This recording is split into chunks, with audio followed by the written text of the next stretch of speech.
Danglam na khovel bung som na boite khonge nu te in chung lama usroya o chu ka hretheya min zong vening ei turani in bula lo chho lo mi aron chhongei kha uzol te o po chu ka hria ma se ka omna chu lo hril kher po ka tum chuang lo awa boi thak thin take o khonge lo mo local man le usroya bok chona tia ke hi boi thak min lo tiamo atong chungai koi phet ka tum po ni lo kala ka om dan chen min tingai dik lo zo vek to zo kani pon lam panaron pen ri po ka sheveka ma seng thoma lo nei ka du lem lo o e tani moi lo om ka zong chia min mu chona tia a thode huaya karenta en lo wangin a mel tak chu mu chiang thelo maila thlaenga wangin tunge kan ni chu hria thei vek tho nia karen om buk silo heta thuthinom karinga pangai tak chuan kan lo ti ve maya shomi ti ema ti chuan o ti mai ka duwa ma se ka in sum shamani tilowe anfel senuam ka tilutuk dot chuni vek lo ma se dot lo poni vek chuang lo ani nu te kha yang lo ingoi choi so te mai enge thil dik lo omem ni ati le phei chuan lung chet rup na wanga kamit tui lo tling sa choron far zoya karen om lo hlawa kamit tui luang ti po hriat kring lo local te ti min ku a ka trap ti hriang ti ka hlau viawani engti ka nge kan hodon ka olo ya tangchun hriat thiam lo ram ka be se naktuk chuna kanu thlan kan tlonga chumi zo chon kan chuak le ngalang hatia chungte chuan ka tra anti chuak le zola wani thak takin ka trap ti hrelowa zanare tak tak main karen poronom le wata mala pindana chuan meiche ho kan muwa pindan pakhata usroya pa muin chuata malale usroyan mu boka uzoltein min kom hlim le viau lo pheise chu jamel le kaumdana thil thlenga omani tian the thei ngal nge yang atuk choi khama chon motora kan chuanga thanmol lampanin kan tlan le a amun kan wathlen chuan usroya pa chokal ma sabera than lung khoi chung hian a kun ngal ngoi ngoi ni ber yamalo ka kan college principal trap ka han mutareng wa chunom lo kati viawa usroya ro trap lova apa chu zukwa zoka uzol te le duati pon bula chuan an pheive ngala chutiangai saktu po nei lawa ka om tatlong mai chu hre om kati kher mai hruaya kan hnung lama tang hen meche o hen aron ti a kan hoilen ngal thapa meche pakhat mel fai tak le mel thalam pang tak hi lo dinga hetiang khwa hi chuan a mel thapol tak ningei turani sangte usroya chen aron ti ve thuaya sangte chuan keimin kalpelin usroya te omna lam chopan pheive ngala I local hi ka be se reng thina lom sangte chu usroya ngai zong hlui khani ti ka hria chuan nuam lo ka tingal le a kanu ei sangte po local ni hi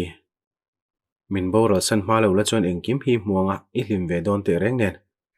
usroya chuan atia an vai chuan thlan lung laman hoi veka an hnunga chuan ka om ve ti reng an hrelo nuparte apoi ni kema wang vekani hruai kha lo fe pui lovini bula khan lo om tir zo kila chuan hetiang thil hi thleng lo tur tin sangte chu trap zoi zoya ka mu lai rengin hruai chuan du takina ku a onem takina thlem zui boka ke hian thil ka lo ti sualani hruai hian sangte hi la theng hil theilowa nupuya tan po ei heklo kan mol pho tam main chen le chu tha zokin ka hria ka topic lu tup ti tholan tin ka hoi kual vel ta ringota kan chaklok kong puya motor kan dana bula chon rickshaw hi lo om wanga man mo takin ka chowa ka thlen chaw chon driver polo oma rickshaw chon lutin driver chu ka tlan chu tir ngala khomi ni le ni lo ka zo chuan helai khuwa mi lo ni a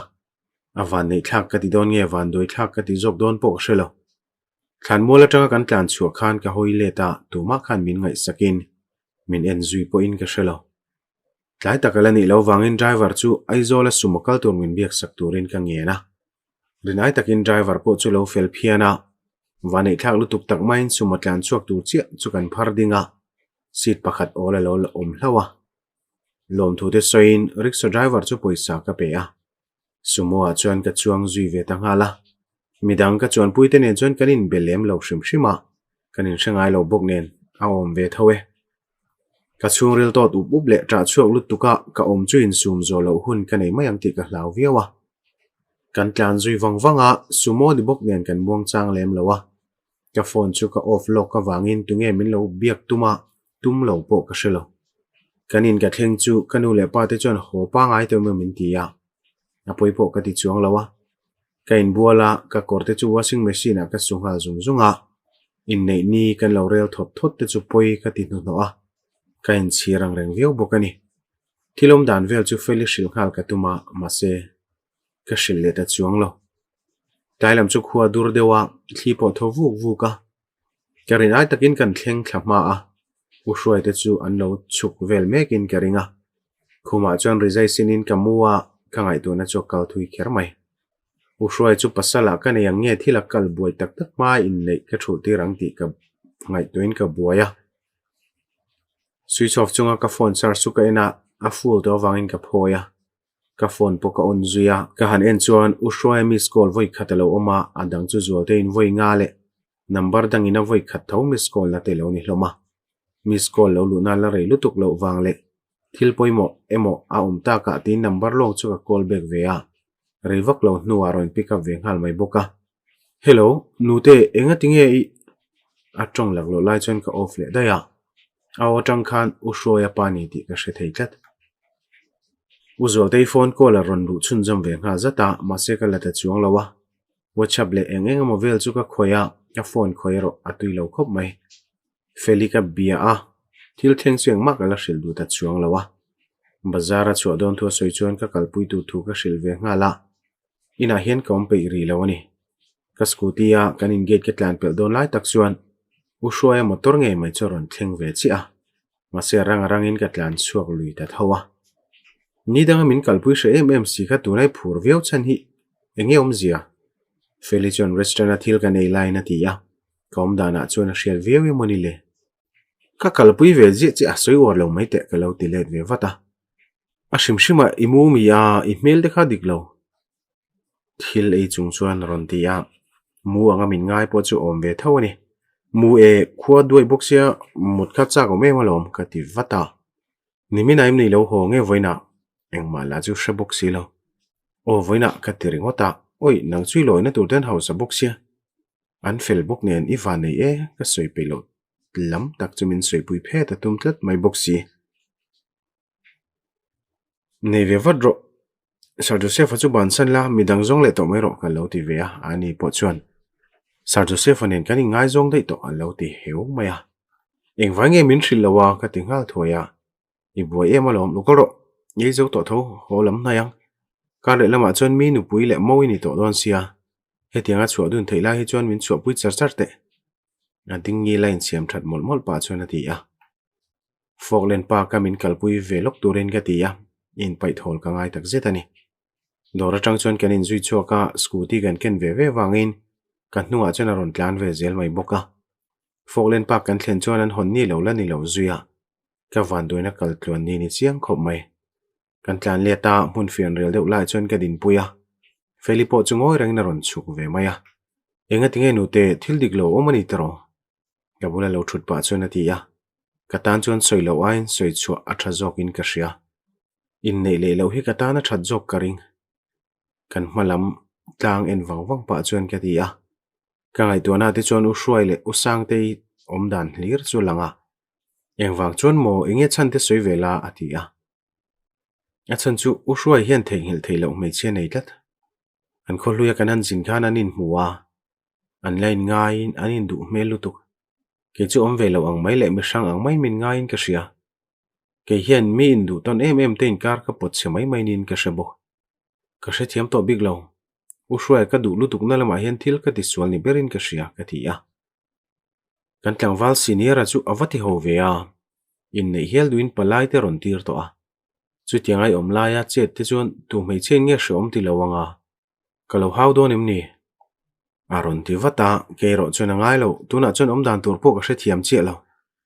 kanin nei hun thlen nan kar khat po om tling to lova kanin kar bo ro khi atha em box si lo ka ti a lungai su thutluk na eng po siam la ke chui lama ka tang don ani ati in minon nema chutia ka har sana ka soi chu wang chuan ka chung ril tot lutuk po chu veng hokin ka ria kanin khal hoa pa ngai tak chuan kanin thla zui vele mai boka zual te POV a kan zuang kai dei don ni hi umam iti ho ve ke po ni la nu te thil tiang tho hi ka ti ve ka ring ti in sofa a ka u thungoi reng chu ka hawa nu te tan khana shom don lu tuklet ke re reng poi ka lo ani kom tur khan ei lo ti ngai tu phami lo khan in bula lo chho tur te khan ka lo ti vela atan kha chon in kil toi lo na chi poni hleinem ke ma jok chu ka in thiam lawa nu te chu ron chho tak takem ni ya minon en chung chona ti vata chho ka ti chu mole ka surf la tur khan ka mu chiang alom in bula lo kalem ni in mulo shim shim mi ya ka lo ti let vata in chunga lo ka lo shim shim alom ani hian kan thu soi kha sheina chuk le zo ke moni le thil ngai to wang wang chung chona ti ya a thu soi om je chu ka she hau lo eng thil ngein soya atana ngai thlang nom lo turin soem ni thil chokal boi vekang ti ka hlawa nu te teang kan mi hriat chen chu kan chung ko mo tan chon an thabe rang karing malanen khan nun hlui le ngai zong hlui vel te kan lo soya chu chu alo sheni nge nge yang pona ka mu po khan om dan kha adik che to lowa aron ti a umam eng thia ti ngei tuma he tianga om reng hin itumem ni vabeta che nu te lo hi chu kan chung ko mo tan ka du mi lo ania ka ti po chon thol la tum chuang lo shim shima a shim shimin usang te po khanga tingei lo koi lo thlem vela nang ni la nu te hi mi pakhatin ni mu lai rangin duat takin lo ku vel se sheomi ti lo bi kiring ami a nya nia nang hian nu te hi fiam kol mai mai zo nu te ta na shom dan tur ka ngai to hen ka thina rim lo thei lo ani min sang te umam nu te hi nu pui ta ni du nge yam ka ti le chon aron thu on hal duaya kan nu pui ni tur chon ka du lom mai mi ching chung hian atia ceiling lam hoi chon ada ka engting e bulai soya nu te laka ache dana wang chon ka lungoi theme lo ani ka ngai na thule ka mamo thu ka shil alameng chuang lawa ima mo thule ngai na thu chau shilin nu pui nei ngal mai tu mamo I du thu poi la shil lo ti na nia ani chon kum nga lai du to che wangin a mai don che ti ka sia in ne hun la kar khat po om to lo aril runal tu khian thule ti mayang ti ka hlawania ka ti chon aron meng zoka a theilo engang point tu ma se nu te hi ka nu pui ni thawang ti na tho vuta man mo takina kal chuak nga la nu te POV zanria kanei khama zandangang lo takin TV chu ka en ve nge ya chutiang bokin kanu le pa te po achangin phone chu ka khoile zau zawa ka phone ena wang chuan kanui le tut tut thina Instagram a chuan ka luta mi thlak post then khat chu ka like nga zum zum bo lo lu dro kong ka engkik thom ron oma wang chuan en lo hian ka lo thi a ka phone bok chu ka khoi chun jom le maya shoi local ro nu te kha thun na lo kian da che kanu na ron ti chuan ka har zoka local ro shoi motor khal char char bok sia I chaw lo mi I lo leng du khera kanin kar bo rok chia chu ti lan lo sham ka du ni tunlai in nalama te boy em ka pa chuna lo ti a kanu poine lo tui ni zata boy shan lowe chol kala don to zoka u shoi po chuna lo ti ve maya zandang ang lo takin ka bula thuwa in sideu thwa thu chung hian kanin kar chu hla em loya zandar korik chon kanu le pa te po an pin dan laman kala keile u shoi chu kanom dun tarana kati pal kan ngoi dun tak reng wang chona ron ti a ka ngai tu na chokal ding hal viawani a holutup karil runa thuta ka ho tamai ni kha zeb boy po nei lo chuan ka ti ta lo a iril ruti na thika du reng reng hlenem kamal chunga ka kut da ron hum pa chona ti a apoilo kema zok kha ka in thiam lo ani ka poimo lo ve em boka ka lo kal ve ringot bok nen in thiam lo om hlenem pa ngai taka om chu ka du a mase har salam shetani umalanu le pa te bulak ka kalve tu thui soilo te I trong kama buai thlak min ti thu te kha kalo la na ve ringot boka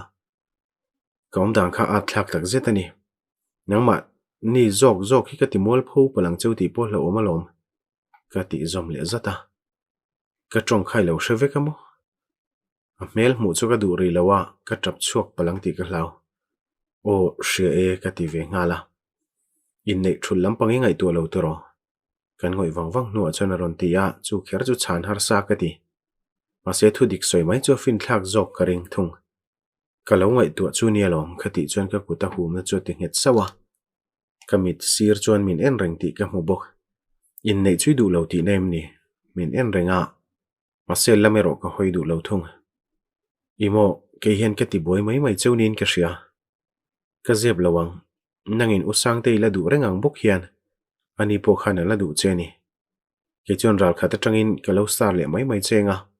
I thla te ka lo la ru le zo ka nga kan mual phona sanma hian thutluk na dik tak siam ve vadro kan na tur po ni sei thutluk na chu eng po ka pomang kamit tu chu ka bianga ron luang hal zoya shruk po ka tum boilo ka thutluk na chu pom theyang mo kanin thendon tange ni hi o ka ti ya ka tra ero chuak veu thung ka thutluk na chu nang le ke hi kanin neyang ati chuan ka en lo thei ta lo ka thutiam ka sut ve mai ngai lo ti hriala I mit tu tlak hian eng tin moni tak hian ka om ve ni ati in ka bianga mit tu luang chu ron thruwa ngoi rang hian ka lo ena ushuai ka du ka mai em awang rengot che hian in nei hi ti nge tur ti na poni lo ania usang te kha mel thale a inu pe tan poni tlu ka thanom ka ring lo kele nang phei chu zui po kan lain zui rei lova chuwangin nang ni no pan lai tanga lo in thre chiang thin na chu in nge a nu palim takin ni thei ka ring zo katia ka mit tu chu tla to lo ma se la tling pam mai ke hian ka du che lom ta beng hre ta voi khat soina ni wange mak ka ti kher mai ka oilo ka lom na ni soi mai ni kha ka soinon cheni du zo kem ni kalam lo hoila ti min kuai hera atiang ang chuan ka om topa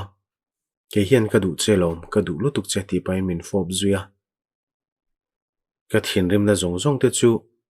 lak bo ang duak ani do ta niang ti ka hlaw ni tin ka kwa chun zoma ka thin rim na re malu tuk chu mak ka tia ase ka thunun thei pi lamani kan tha to tro ka chip sam nim wang pa ti chuan oh ka lo ti ve wata atlai deuh to wangin pona chuan thla turin ka chhuwa pui ngala ka ngai le don khop mai che motor kong khara hon lai chuan ka ti chuak phonga ama hi ka ngai tak tak ani ka thu soi wang chuan motor kong khar hon to chu khar thalea meron pan le ngala ke po hen ka ngai che lom kanin rudai mai don mi meron ko pa chu na thia iti o manglo e maya ka le mai khian kanin nei to dona tu nang alo in ruk dei te chu upavel wai to si a le lutuk mai in ngai tak le line thlel ru em chung chuan kanin mang tha a ke po ka pindana lutin mut ngal ka tuma ma se feli chu shil ve tha ka hria ta wangin WhatsApp message on thilom dan le karil ru hlim le to si zia chu ka hrila ani po chan min chang rang kher mai kanin nei ni lo thlenga ka phu rolin ka zamang reng viawa ushwai te chung ko chuan mel hria ten nga boka mi pui local pon thahnem kher mai ka lo suang to thin ai dain kanin nei chu ro pui ka ti anom viau rolin mi mo che chol lau reng renga ngai chu ka hneru viawa pastorin min nei ti lai bo rok vel kan man zo chuan thoveng huaya biagin atanga kan chua chuan in nei thlak program chu kan chun jom hala min lak pui tu te po million le house tak tak an tam viawang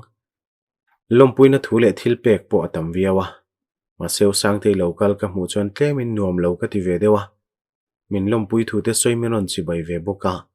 ama jok chu tong siama a fel viau karing usang ten min biak laya ushwai melom dan chu hriat ka chak viawa ma se melen tura han hoi chho wak la kha thil moi ni bok silo zan lama chuan chhun lama kan bo rok wange ni kan ni deuh hmul hian ka hria ka chawani berang chu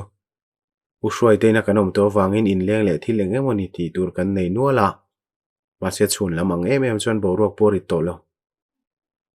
zana re tak tak main kan thu khoma kapa chuan thu soin min ui tu thu te soi ve luam boka kalano pan chiat je soilai te chuan an nui dardara ka zakru khermai ushwai chuan mi che sang bula min kalpuya chungmi te po chuan kanin nei chumin lompui ve hlom hle a ushwai pindan kan nu pa pindan ni ta chuan ka oma ushwai ro in hnoi lama ko tu no ma wangin alo la chholo thunga pindan vel chu ken kuala engte wak ma thil thar po nation lo thalak frame pathum helo oma alian ber chon chung ko thalak ani abula chona panen chawan thalak na frame hilo oma ushwai chu mela tangin ala tlang wal tir hle tia hria theya thalak frame pakhat le chona pale mit se pakhat thin lo dinga mi chia chu u hruai nu ni tura ka ngai hello Feli hne na tangin phone call ka donga mala chuna thla tluang tura ka ngaya trong theinu ka in thla chak cheunia a ron tia awa han mol thei tak chekhir nu mol veu thin chu Sir Joseph anen hian in nei ve thoi teu ka ngal ve khopang o ka ti let ve ngala ke chu college ka kaltlon pe poi ka ring lo sar hi ka zui ho dei mai theinia i buai thak ka ti e nangkin lo ka ngai dona dangi nei lenga thata khanu mai mai te i mang an la hi chon ka lo tangkai berani hi aril ru he thak ma thei bok se buai thak ngoi mai mai te thil ka hrile te chu min ti ve lo te i mang an lai khan ke lo chu pan turi nei ngai lo kha o u hruai bula khan ka puang vek mai tur chenia aron ti le a loudspeaker a ka da bok ne na tong chu zoi lo takani ve zok zok chu chona enge min han vo vel han soite ka hre chak kania ka ti ve a chu ta thoma ron oma thom omna lam ka hoi chuan u hruai chu kan nu pa pindana chona lo luta in vala boy om ve Feli ka biak na po ngai sakle talok lo chuan ka lo ti a boy dewa ma se zia to e tin ka bula chuna ron thuwa min kwa zom zata kan tlangwal senior house a chu lo thleng to ni mo aum lai khan kan soenge tong theinu a thalak te mun puya i fo vak vak thin thu khai pasal kha rilve toro chuan mana anina kan larin fel ti pain ka ofa u hruai chu ka pasal ni to ma se ka za na chu are pha chuang lawa eo min hril ngam loila nei ni mo kabula mi chan lo ti ve vata omsun te ka identify du chuan ingal em khat chua fo lawang che ka ti ve a anui haka min hril ma chu identify don lo nia tin khuma chuan ka kalmai tur chu min pat thule a ani lo chuan kan panin bathroom a son kan lu du nang ron ti zoma athil soite pani chu ka ti pe lo ve ve ten la ni zui u hruai omsun te mi ma za nak la ka ti le a soitur mai po ka hrelo i pasal kani to hi engma za nei su soiro kalongai thlang ati le chuan soiwat vata in ti fai thuai chu ka du ta zoka imo nui su o kan ti le te te ya ani po chu lo bu ve ngata ama chuan mo i thla khi ka prina jalu khambula ka da ka mut pui thin lom chuan ka fo vak vak zela ka di chuan nui hoka keina sama ka lo ke sak thung nui su ka ti kha ka zakania ala nui mai mai theinia ka kuchoron man beta min bo zuya zanin hian i lo ti thin dan ang khan min fo vak vak donia nui chung hen aron ti a at simom kher mai kan nam sona lalma hruai tlangwal senior ngala in pa fa hin in ngal si kan ti chiam ringota kapai soitel ve khera ka hrile doni o aron ti pechon ka la ya ni deuh dera kapa ni bok kan principal chu hrile du tak takang ti ka hlawani molai hril vai chuan zanin hian ka hole ni mai ka identify donia min lo ko chen chu ka ti khum le bor bora ani ron nui ve na samai badum lama chuan ka lu thuaya meron ti buai to em lo ve helai hi akal sangdor dona chapter in then na lai ania chapter danga kan lu dei dona chu kan lo shelok donia aziak tu hian a sexy scene lai ha ziak lo atuk zinga tangin nani hi ka beng zamer merawang chuan ka hara ma se ka lameng du lo luitlat thunga ka beng khoi mek tu chu ka pasalani ti ka hria abula ka mu theile nu pui ka ni theita mai chu ka lom em em ani ka mu mangani mayang ti te ka hlau hle a ka rel ru hlau thong no chuan a tak tak kan ni nge ni lo fianan tin ka meng dir dira ka pasal chen min lo en renga nui chungina oma chuan ka beizui le ngal thana kan tho tlai veu to nia ati chuan kan nui top chiang kher mai chutiang rei tak mu chu nuam lo tina ka nei rolin ka pasal ne na om dun chu nuam ka le ti thowa ma se to pa chuan ka tho ta a ka tho thu ta khuma tanga dingin do kana ka phone chu ke na da re ta lo pel fe to ni chukwa teang enga tinge min kai tholo ka tho tlai si i pain min lo fiam le voka nge alam hoi chung chuan ka ti bor bora ani chuan ngoi reng hian min lo ena mai mi ching ro tin ka che deuh thata rizai chu puthlain ka taksa chu ka in khu zuya ke yang bokin u hruai chu engmain bel lo hian lo om ve bok chu ni in ama hnung chon zong chuan ka in her rang kher mai in hata che in hathawa tiang mai mi ching la kaloin hang chunin have mai donia ama hnung chon zong chuan ke tia u hruai taksa chu ka mu zak deuh tlata kan upui din kan hnunga tang chuan ka resign khuna te ne min ron ku a min uap ne kher mai usoi ka zakania omson vate ka tile ringota ole masen na chui nei lo tero min la ku reng chung chuan ati a azo nei ro chu ho ka ti viewani o nei lo ka lo ti thuaya nai nei lo chuan nuami ti ti nami atile khera chi mom su in haro kaningania min ti zak to lo te ka ti chuan lama min koi hera ka lo mai mit sing tlat thunga meng to ro le kain ha victoria atile ta ga chuan kamenga nui zain sum takhin mi lo ena ama kain chuan lo in ha vek man to tak taka karola chugi du nge nang mai ni lo chuk du hepa hi a to ni usoi infiam na chi poni lo hi ka thom hak tur mi lo lak lak ka lo in ha tha ve nga lang chuan kan chuk rol donia ka ti chuan ngoi reina kalsona ka thom no churon la ve mai boka ingal thei e mai ka zak ka ti kha min en reng chuan kain ha thei nang ngoi renga ati chuan an nui haka ni zana po ka mu vek to kha alat ti zui le tangal in hoilama kan su kha a gala zakru deu buk sinen ushoya kortla chuan ka pot trai maya apa ber churon ngal kwal le velang ti ka hlawani sitting room zone vel kan thlen chuan uzol te chuan min lo ko vata thingpui te min lo siam ha zungzunga uzol te hi om lo se chuan he in chungom hi nuam po ka ti lo mai the ushoya pa ka pa ni ta chuan ka thingpui pek kheran du le tlat peka ma se pa ngai taka soi wangin ka ti ve maya kha o ka pa soi fuin ti fe chuan ka ti ya ka pa thingpui ka pek zo chuan ushoya bula chuan ka thu pheile ngala inga tinge min pa ngota aron ti ya ma se chandan tur ka hrewe to chiang em o mo te chuan an pasala pa te chu ka pan ti thin lom adik chi ushoya chuan lo ti ve a ka va lom mai tak eo inu pueni ma ga choni chandu silowa tuna choni chanta hle mai mo ka pa la chu lan nui du hau lo le ngala pa nu te hi zak zum ti riat kha hote poni se she oma tor hi ka phalmi alonia ushoya ne lo ti le chuan ka pa jok choron nui chuak tange nge a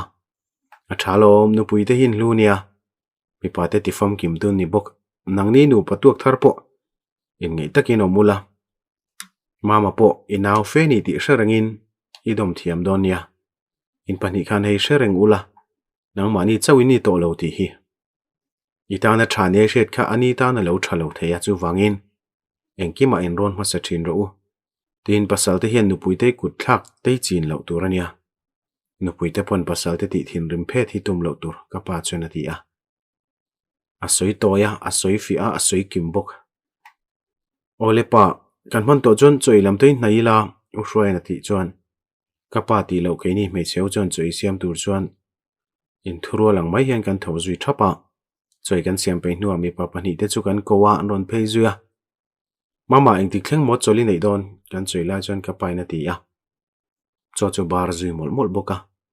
ka hret chi lo ma se rei vak lawang a lo ti ve maya uma min lei thei tonia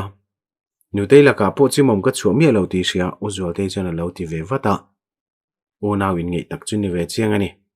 enge in lein lo in di le ta ka pa chuan lo ti a pa boite hi scooty ka le sak mai done moni ka lo ti a college vela azak thena ni ome chabar mol pa chuan ati a ka pa chuan uzol te chu en ngal boka enga tinge boite ka motor chuan ning dewem ni ati a ning lampo ni lo department a chu vel la hian mi scooty a ka chuang big ji a nuam lo lom lấy thầy lộ bốc cắn nít chuồng bốc xí lâu à ô giờ đây cho nó tịt chả về mày à lấy thầy lộ chú cắn ni lâu nghe mà sẽ accident một cái hàn tốc bảo ta lại tiếng nghe cắn nó mà đi xuống đây cắn mang ang phiêu đó nè à ngày tôi nát trên bốc xí à chúng rong ngày tôi thèn á là lấy tí lâu chắc cái này thì sẽ đó nè thiên rim xí lâu hiền cái pa cho nó thì à ô giờ đây cái anh cho nó lâu nur về đâu à mà sẽ lệ bắt hiện ra ra em chu to big lo tur angai la ati a pa nia e pathian zara har sana chu kan to big na a lo ti chuan u shua chuan anaw chu en vata nia mi te pon an nei thawa chu tiangin accident te chun to big chung hleinem engem ati big lawang a lo ti a u zo te la chuan dik chi a lo ti vata do ti chuan dik chia alo ti vele khonua kapa chu mi ron entaran maya uswa ka ve en la chon mit ko lo san u ka soive turin min du ni tura ka ngai dik chia kan ti ve ngota chu vele kapa chu ron nuya kan vai chon kan nui zui ta veka ole me chelamin vo tan nga boxia boite scooty le chu kan phal meng chu pase mama ya kauna mi la chuak loin kauna mi jok kan mang don ya nang chon hei nupui nei to a inupui le fa te tan I khola ngai lom kapa chon ati a karin ai dain kan cho e bo rok chu nuam ta phiana mase boite khal thiam lo kem nia tunge zirti rang che kela ka zindon boxia u shwai chon naw en pa chon ati a kalau zirti rang khati chamiron en de thapa nute nang te chu kabulai kal don lom boite zirti dai ten tunge kabula omanga u shwai chon alo tia khonge kan kal don po ka hriat si lo wang chon e khonge kan kal don ka lo ti deu hewa oi nute uma ma hen eng ma soi pui le to lo che mi ngoi renga thil ti hi ching lu tu ka boi thlak uma mi jin pui don te chon thri lok ve em la u zo te chon alo ti a u shwai thil soi chu ka hri thiam lo tak tak nute kan jin don lom ka soi pui lo che wang khan ka in thiam lo hle mai ma se class kan tran to don lom ka kal lo rengo te chon attendance sa ka tla ve thei lom ka lo ti a o chu tiang atenga tingai buai kha khalai kha om kha akuta khan da ro tin ka pa chu en zuk zuka in chung lama chawin ka hria ka pa ka va en le chuan min lo mel ve a ka pa chu kan college principal ani ti ka lo theng hin le thina minen ta renga wang chong kan nui ta ringota ani la chu nui du hau lo le ngal pa iti zakanga hole dai nge aniang mo tha hi nei to don mi lo ni o uzual te chon min lo mureng aniang ka pa chu aum da na wang chon lo hau le a ni take alo hole palwai chon ke ni ain ma thin rim don boxia kan kham tong e nui chung chon ati liang loya ani khan min fiam ve ti nai mani nute enga mangai du su anel wang mai cheni ka pai chon fiam thui thiam ve wak lowa tin ka pa ka liam nu chon uzual te chon min ron thril fi zuya ka hre thiam lo du di cho e tu em tin du ti cho ka be zui da ya o tuilu tuk aunu te engine huna chon thil mi lo hon la ati thuaya eng thil nge idua ka ti chon ka hrelo idu du ni mai ha ti le loi boxi share like comment iti kim vek chon lo mom ngotang